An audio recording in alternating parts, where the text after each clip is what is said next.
Hi viewers, இன்றைக்கு நம்ம சேனல்ல நாம பார்க்க போறது சர்க்கரை நோயை தினமும் கட்டுப்படுத்துகிற உணவு பழக்க வழக்கங்களை பற்றி தான் பார்க்க போறோம்.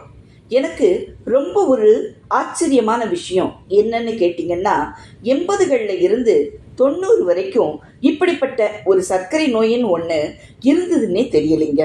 ஆனால் இன்னைக்கு கண்ணுக்கு எட்டின தூரத்திலிருந்து உலகம் முழுவதும் இருக்கிற மக்களை அதிகமாக பாதிக்கிற நோய் இந்த சர்க்கரை நோய் தாங்க. இந்த சர்க்கரை நோய் பிறந்த குழந்தைகளை கூட விட்டு வைக்கலைங்க. இளம் வயதினரையும் அதிகமாக பாதிக்குது. சர்க்கரை நோய் பாதிப்புல சீனா முதலிடத்துல இருந்தது, இந்தியா 2வது இடத்துல இருந்தது. 2021ஆம் ஆண்டுல 537 மில்லியனுக்கும் அதிகமான இந்தியர்கள் இந்த சர்க்கரை நோயால் பாதிக்கப்பட்டு இருந்தாங்க. கொரோனா காலகட்டத்தில் அதிகமாக பாதிக்கப்பட்டவங்க சர்க்கரை நோயாளிகள் தான், அதிகமாக இறந்தவங்களும் சர்க்கரை நோயாளிகள் தான். எனவே சர்க்கரை நோய் குறித்த விழிப்புணர்வு நமக்கு மிகவும் அவசியங்க. தமிழகத்தை பொறுத்தவரை 5 முதல் 7% மக்கள் கிராமங்களிலும் 15 முதல் 20% மக்கள் நகரங்களிலும் பாதிக்கப்படுறாங்க. 2021இல் 537 மில்லியனாக இருந்தது இந்த சர்க்கரை நோயாளிகளின் எண்ணிக்கை 2030ஆம் ஆண்டுல 643 மில்லியனாக அதிகரிக்க வாய்ப்புள்ளதாக நம்பப்படுது. 2000 வருடங்களுக்கு முன்பாகவே மதுமேகம் என்ற பெயருடன் சர்க்கரை நோய் நமது முன்னோர்களுக்கும் முன்னோர்களுடைய முன்னோர்களுக்கும் இருந்ததாக ஆராய்ச்சியாளர்கள் கண்டுபிடிச்சிருக்காங்க. அப்போ இது போன்று அதிக எண்ணிக்கையில இருக்கல. அதோட அப்போ மதுமேகம் என்ற சர்க்கரை நோயால் பாதிக்கப்பட்டவர்களுக்கு பெரிதாக எந்த பக்க விளைவான நோய்களும் ஏற்படலை. சர்க்கரை நோய் இருப்பதை அறியாமலேயே சர்க்கரை நோயை கட்டுக்குள் வைக்கும் வாழ்க்கை முறைகளை பின்பற்றி வந்தாங்க. முந்தைய காலங்களில் சூரியன் வருவதற்கு முன்பே எழுந்து மாலையில் மறையும் முன்னே இரவு உணவை முடிச்சுட்டு தூங்க போயிடுவாங்க.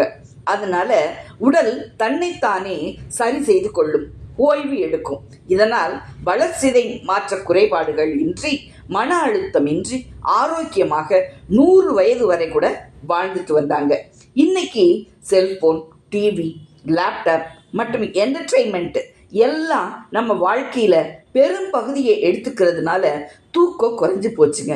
உடலுக்கு ஓய்வு கிடைக்கிறது இல்லை. இதனால்தான் வளர்சிதை மாற்றம் பாதிக்கப்பட்டு சர்க்கரை நோயின் அபாயம் அதிகரிச்சு போயிடுச்சு.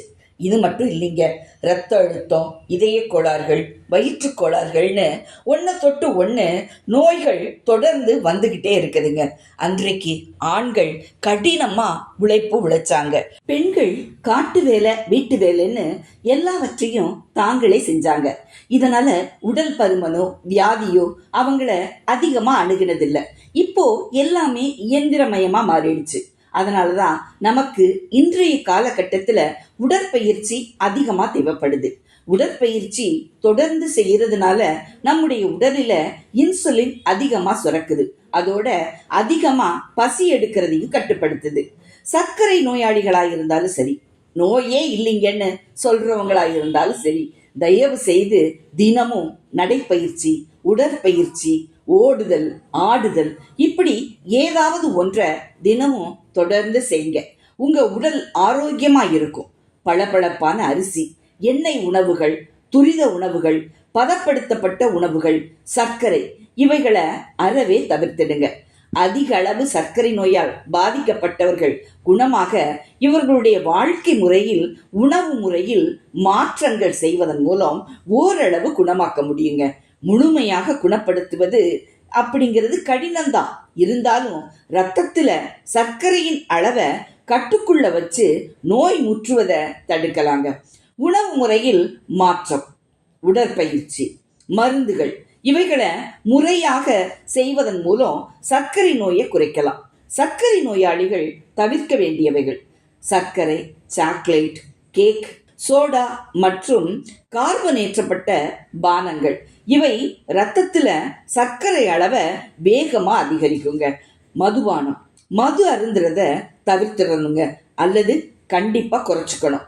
சர்க்கரை நோயை குறைக்கக்கூடிய உணவு பழக்க முறைகளை உங்களுக்கு ஒரு வாரத்திற்கு உரிய ஒரு அருமையான பட்டியலை தயாரித்து தர்றேங்க. இது உங்களுக்கு கண்டிப்பா உதவியா இருக்கும். திங்கட்கிழமை காலை கம்பு, களி, பச்சை சட்னி. மதிய உணவு: பூண்டு, பருப்பு சாதம், சுரக்காய் கூட்டு. மாலை: துளசி இலை, தண்ணீர், முட்டை வெள்ளைக்கரு, சுண்டல். செவ்வாய்க்கிழமை காலை: உளுந்து தோசை, தேங்காய் சட்னி. மதியம்: வரகு சாதம், முருங்கைக்காய் குழம்பு, கத்தரிக்காய் பொரியல். புண் அரிப்பு இருந்தால் கத்திரிக்காயை தவிர்த்திடுங்க. மாலை: சுக்கு கஷாயம், வேர்க்கடலை. இரவு: ராகி களி, பட்டாணி மசாலா. புதன் காலை: அவல் உப்புமா, ரெட் ரைஸ் அவல், பச்சை கொத்தமல்லி சட்னி.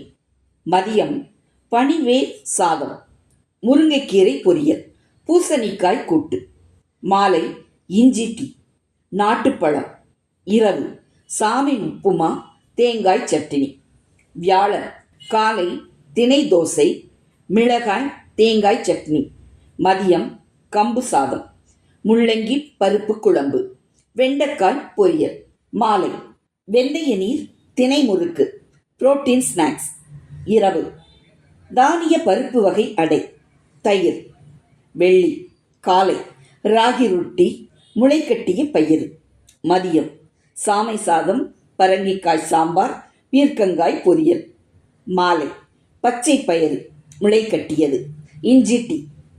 இரவு: நாட்டு காய்கறி சூப்பு, சப்பாத்தி, கோதுமை சோயா மாவால் செய்யப்பட்டது. சனிக்கிழமை காலை: முளைக்கட்டிய பயிறு வகைகள், சாலட். சிறுதானிய புட்டு. மதியம்: வரகு சாதம், வெண்டைக்காய் மோர்க்குழம்பு, கொள்ளு துவையல்.